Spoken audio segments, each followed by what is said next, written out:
Wrestling with WWE Draft 2024. It was settled, all done, dusted, and took over the course of 2 nights, Friday and Monday. God knows why they did that, because it's fucking stupid. Just get it all done in one night. Get done. Make it less confusing as well. We'll talk about the Raw. The way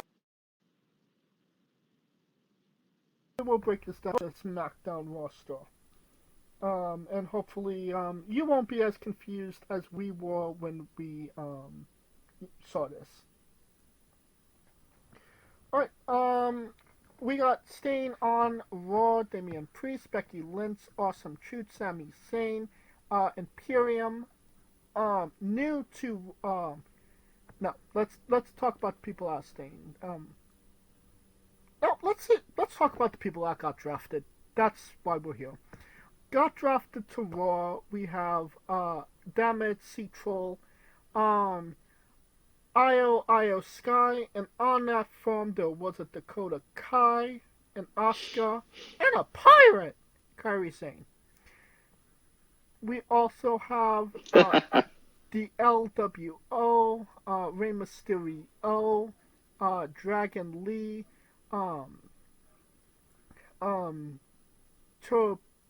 Jacqueline Wilde, and Del Toro Cruz, and Zelina Vega. With Carlito, who is not a part of LWO, but, getting drafted up from NXT, we have the Mad Dragon, Ilja Dragunov, yeah. Dragunov. Then we have Lyra Leukemia. Then we have the Final Testament, Karrion Kross, Scarlett, the writers of Ouchie, Enkum, and Jaime, with Paul Ellering. And we also have Braun Breaker. Was Sheamus part of Raw before? I feel like he was. Yeah. Kiana James from NXT. From SmackDown, Alba Frey and Isla Dawn. We have...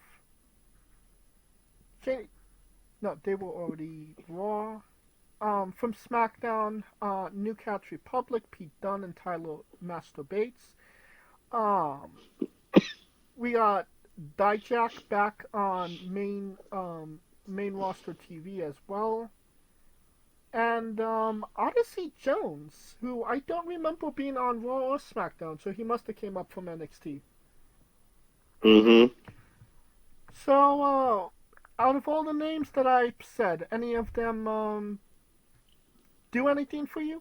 Anything poke up your ears? The former NXT Women's Champion, because I want to see how they put her in a women's division. She sticks out. Dragunov sticks out because he might be the new. Everyone keeps saying, and the rumor is that he's going to get the Gunther treatment. Who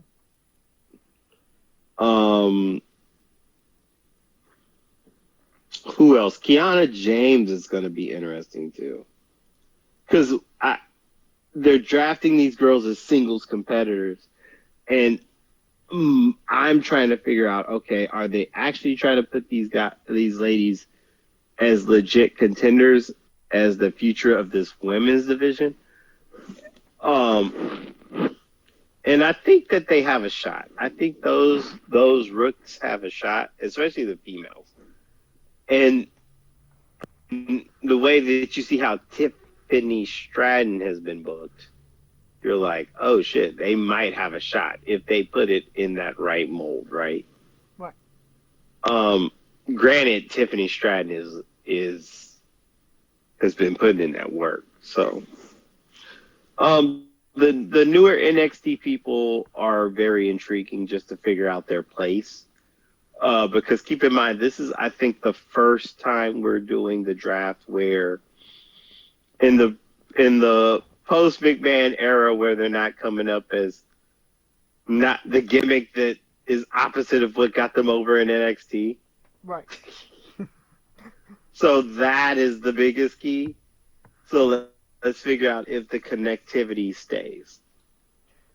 Well, obviously, Damage Control, Io Sky. Io Sky versus Becky Lynch. That's gonna be good. That's gonna be great shit.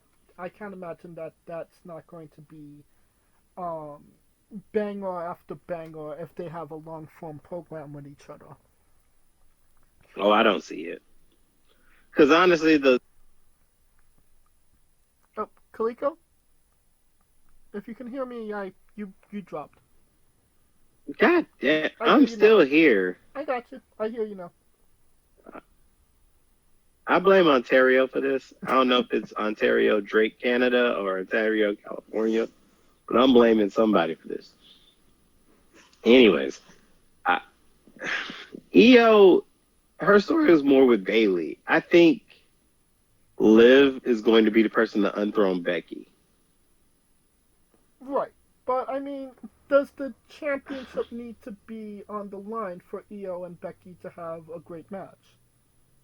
No, but Becky, because Io versus Becky without the title, who do you got winning? I mean, it could go either way, honestly. I could really. If the belt's not on really, if the belt no, just not even not putting the title on the line. Let's just say no title at all. Who you got? I could see that they'll give them Io a win over Becky. Boy, you smoking crack right now. What the hell is wrong with you? So you're telling me that Becky would feel more comfortable giving a win to Lyra Valkyria on NXT than she would to a former WWE Women's Champion in Io? Yes. The fuck?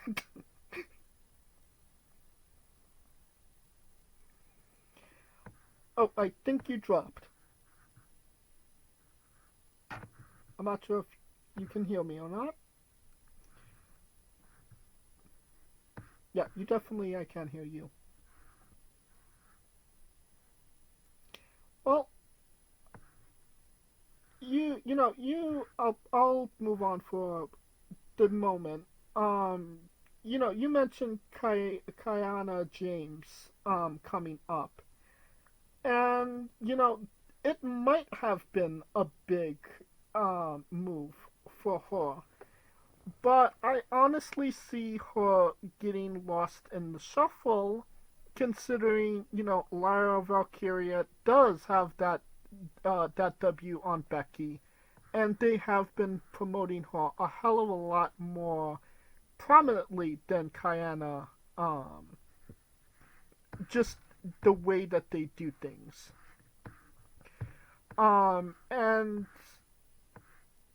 considering, they did nothing with Kaylee Ray, Alba Fire, on SmackDown, I would be more remiss that they might do something with her on Raw, which, kind of fills out that women's roster. But if you're back, Kaliko, what are your thoughts?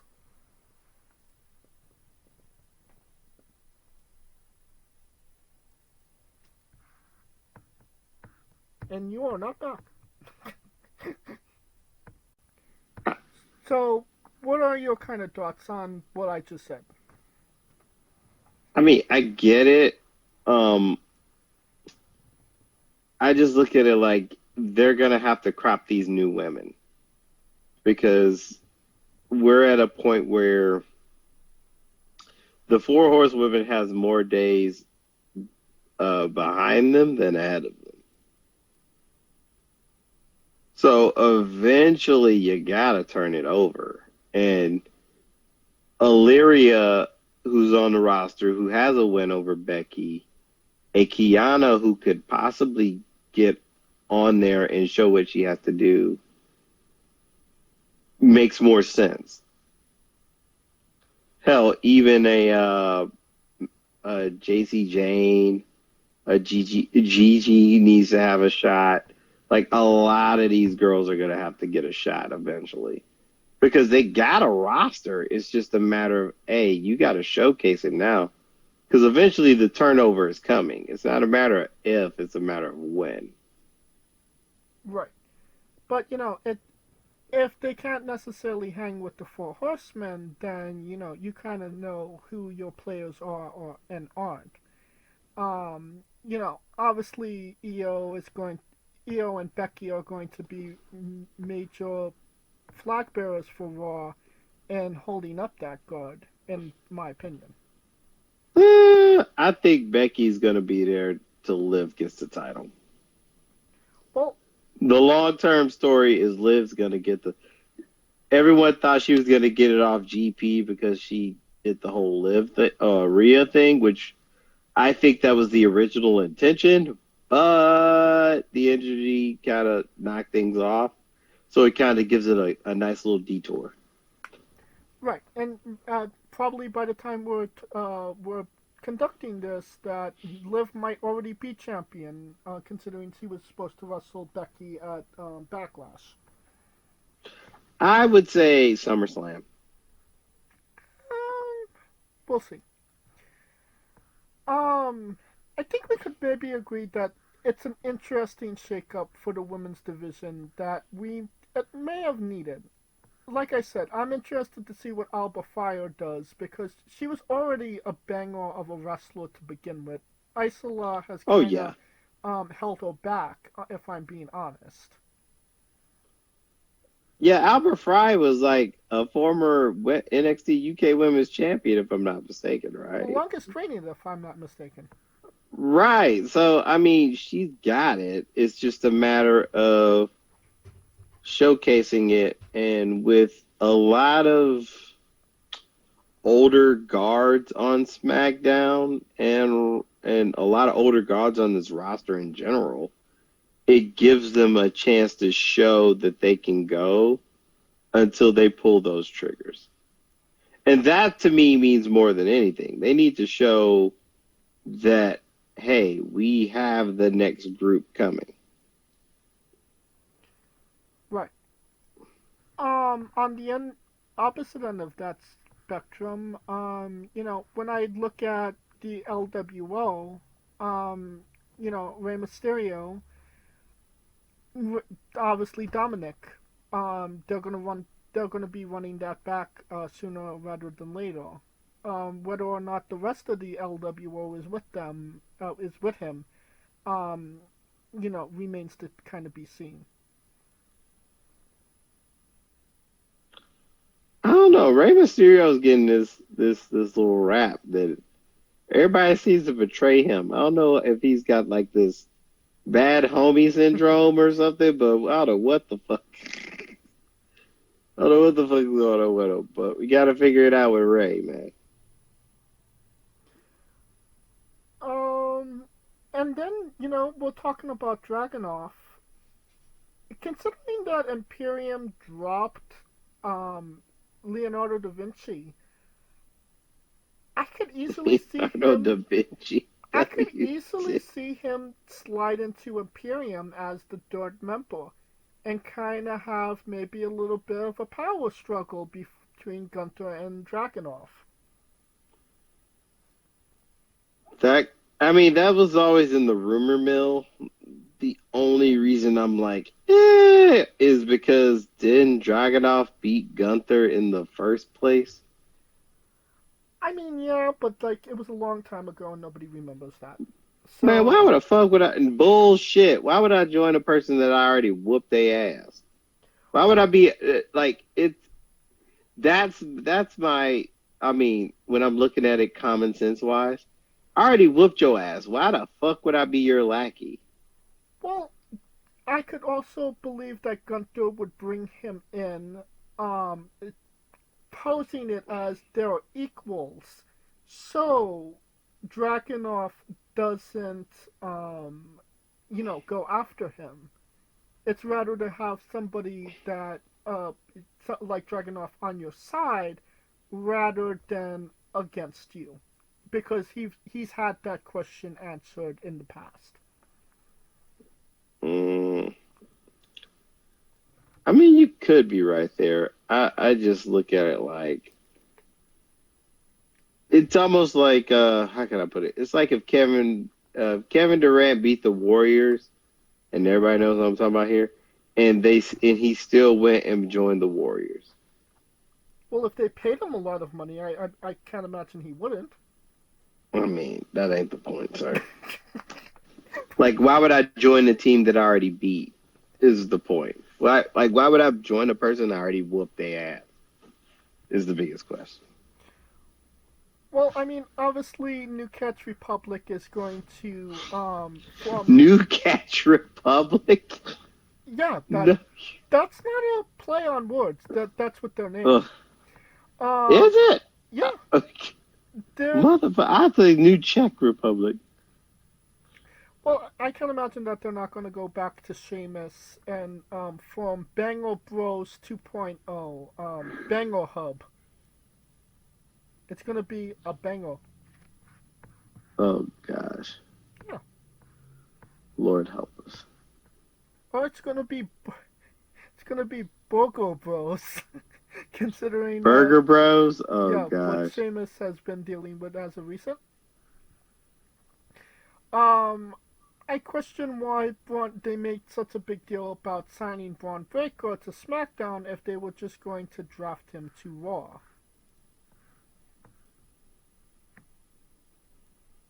Kaliko? Yeah. You might be right. You got it, sir. What about Dijak? He had banger after banger with Keith Lee. It seemed like he was going places. Then they renamed him Transgender Bar, and he never really recovered after that. He kind of really. I mean, he recovered in NXT. Did you see his finger after that match? His what? Don't you remember his finger was out of place? It was really. Oh, he don't give a shit. Well, anyway, do you see that this could maybe be the resurgence of Dijak that we should have seen maybe 5 years ago? I think so. Well, it depends on who they match him with. I mean, he's a lanky, slender guy who's rather agile and is willing to put that ass on the line. So he'll probably be the steady hand. I mean, if they do what they did with Mello on SmackDown with him and Priest, that might help him. But who knows? Is there anything you want to go over for the Raw picks of the draft? Or should we move on to SmackDown?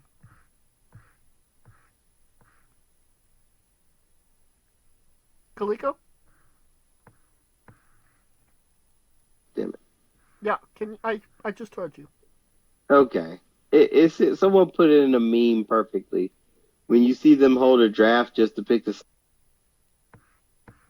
Oh, you went out again. If you can hear me, you went out.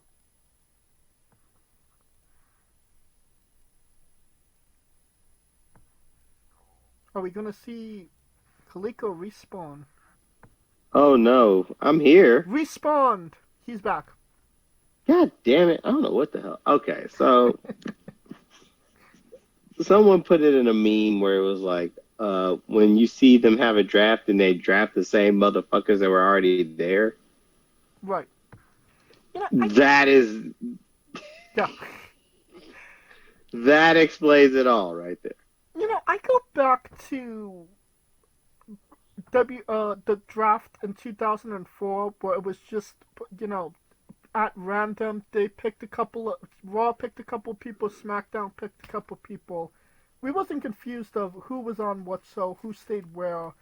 It was just it was, and it was a lot less confusing than what they're doing now.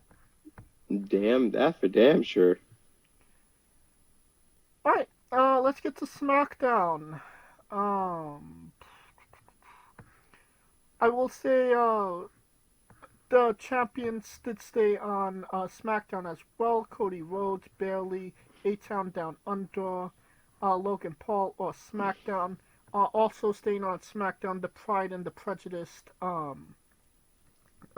Bobby Darcy, Montez Darcy, and Angelo Darcy with BFAB. What is with you and these Darcys? Mr. Darcy, Pride and Prejudice.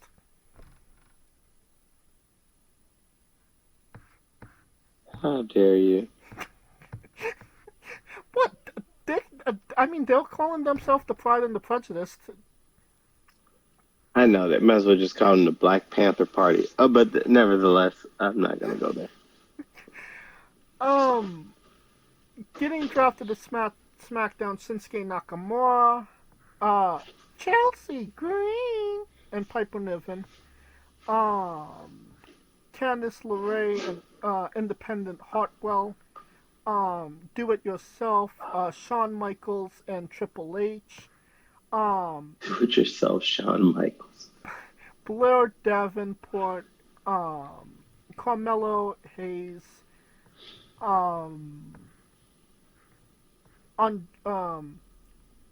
Andrade Del Idaho, Cedric Alexander, and Adrian Diodonis. Adrian Diodonis, yeah. Yeah. Leonardo da Vinci, Tegan Knox, and Apollo Crews are all drafted to SmackDown. Any names stick out to you at the beginning of that list? Blair Davenport, for sure. Yep. Of course, Mello. Honestly, it's more about the new guys. Because, I mean, honestly, this whole draft has been about the NXT guys. Because it's like, are you guys going to still do that NXT shit where we just figure out, like, they don't know who they are and they're going through an identity crisis? Or you're going to actually put them in matches where they could actually lose the match, but they actually look respectable in doing so? And to me, that is the biggest thing. That's the... Oh, can you hear me? You went out. Oh, Kaliko? Hello? Respawned. Respawn. Jesus Christ. Anyway. So that's the biggest concern I have. How they do these rooks is more important to me than what they do in general. Well, I could, like you said, Blair Davenport, DX of Will Ospreay. I could easily see them taking the belt off Bayley, slapping it on her, and saying, "We got the better deal out of this." You know what I mean? Right. And it's just a matter of how they do them. I swear to God. Like, even if they lose matches, because I expect them to sometimes, I mean, in the beginning, it's about how they lose. Are they losing getting their ass squashed, or are they actually showcasing them like Melo did with Cody? Big difference. Yeah. And, going back to Melo, he can be...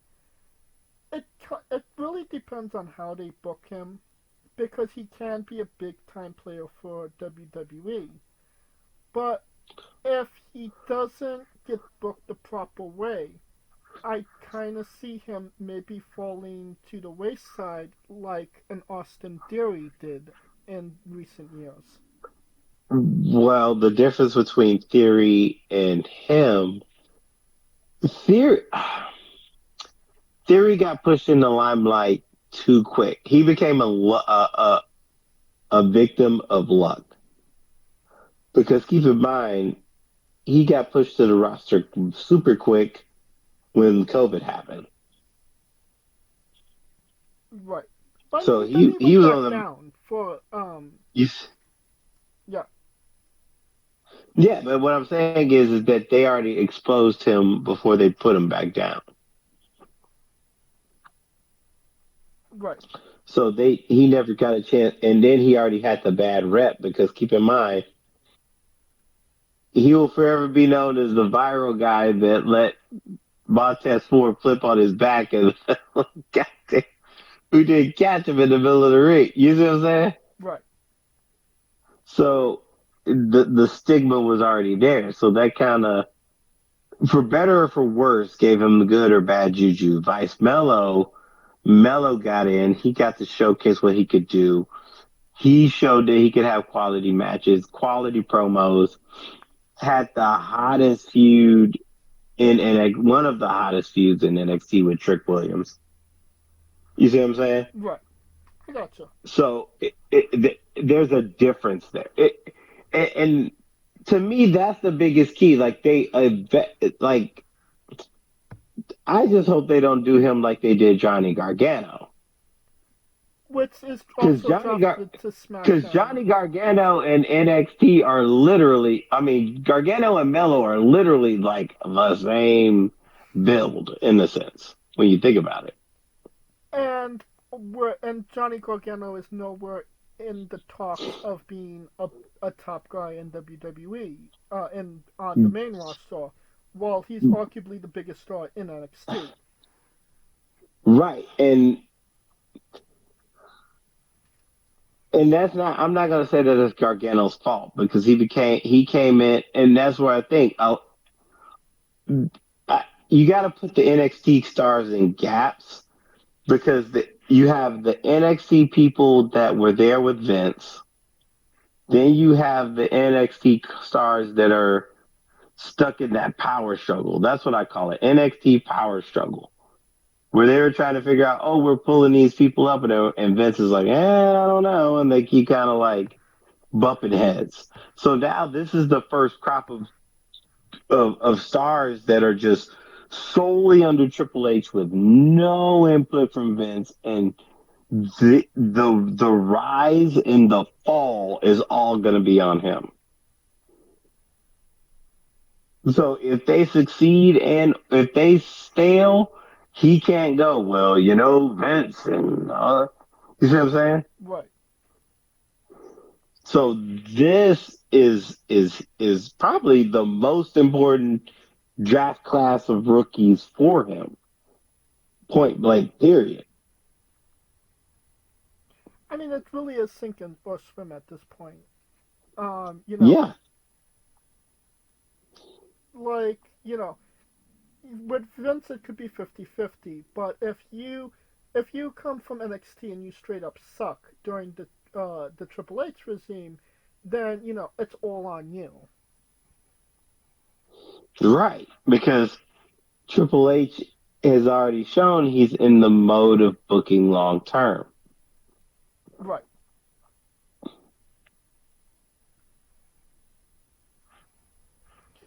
So we'll see where they go. And the question is, who's the rookie of the year, male? I'm going Mello for next year, and rookie of the year, female.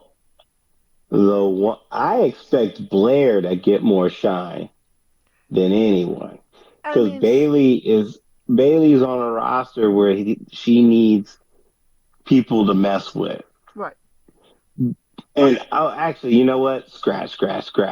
Tiffany Stratton, rookie of the year. that's what I was going to mention. Tiffy time. Yeah. Um, all Leon, MVP breakout star for 2024. I'm looking at you, Leonardo da Vinci. Oh gosh. Oh my God, no. I don't. Maybe Jobber of the Year. That seems more on par for him. Um, Man, schoolboy pin on Gunther changes all that. Other things have happened. What about Shinsuke? What about Shinsuke Nakamura? Does he stay at mid card obscurity, or does he get a shot at the big time? I don't think so, because considering who's at the top. Ooh, Cody? He'll get a shot at the big time. I mean, but he's not going to get a run. I mean, Shinsuke Nakamura is not being Cody Rhodes for the WWE Championship. unless he wins Money in the Bank. Um, I think his time has passed to win Money in the Bank, but that's. What? We said that about, man, how many motherfuckers we said? I mean, Bailey was past her time and she fucking won that bitch and high shot that bitch and cashed that bitch. That was peak Bailey. No. Yes, she was still. 20, She still had. 2020 was peak Bailey. Okay, No, 2020 to 2021 was peak Bailey. okay, I'll give you that. But we're talking about peak Hugger Bailey with the the scrunchie on top and the inflatable belly buddies. I mean, no, hell no. I refute that, sir. Peak Bailey with the scrunchie and the Huggies was like NXT champion Bailey. Like, fuck that. Well, we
Hey, folks, this is the Colossal Mike Law, and you are listening to Wrestling with Entertainment.